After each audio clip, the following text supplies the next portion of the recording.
Hi DJ Moon, ako nga pala si Lara. At kung makikinig ka lang kahit sandali, baka mabawasan tong bigat na to. Sabi niya, pahinga muna tayo. Hindi ko alam kung saan napupunta to. Hindi ko alam kung kaya ko pa. At bilang mahal ko siya, pinayagan ko. Akala ko pahinga lang talaga. Akala ko babalik siya. Araw-araw akong naghintay. Nagparamdam pa minsan. Konting kamusta ka? Pero hindi na tulad ng dati. Ako na lang lagi ang nagre-reply.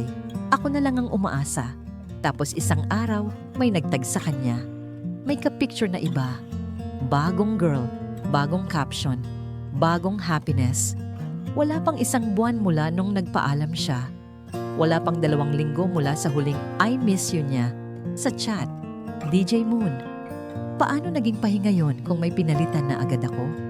At mas masakit, wala man lang malinaw na tapos na tayo. Parang ako na lang ang hindi nakaalis sa relasyon. Hanggang ngayon, ako pa rin yung naiwan sa tanong na babalik pa ba siya? Lara, ate Moon mo to. At kung may yakap lang akong pwedeng ipadala ngayon, ikaw ang uunahin ko. Alam mo kung anong pinakamasakit? Yung iniwan ka. Pero hindi sinabi. Yung sinabing pahinga. Pero ang totoo, paalam na pala. Para kang pinaupo sa isang waiting area. Pero hindi ka sinabihan na wala na palang next flight.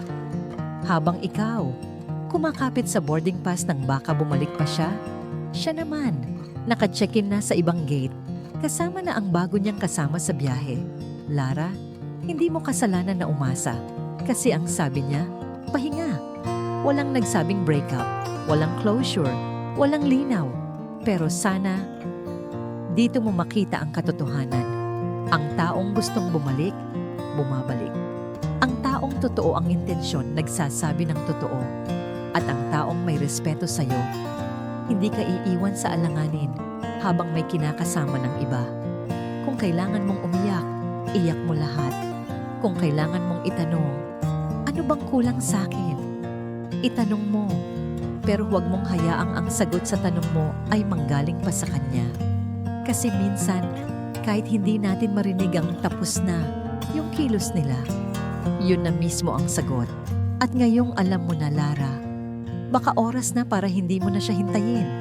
Baka oras na para wag mo na siyang tanungin kung babalik pa siya. At tanungin mo na sarili mo, bakit ko pa siya hinihintay? Kasi ate mo ko. At gusto ko malaman mo to.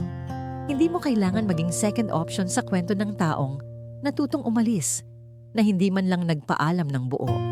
Hindi mo kailangan maging background sa love story na ikaw naman dapat ang bida.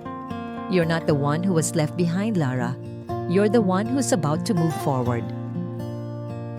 Thank you for sharing your story. Don't forget to like, follow, and share this page. This is DJ Moon. Ang ate mong malambing, pero matalim. Soft hearts, sharp truths, and midnight talks. Tara, kwento mo.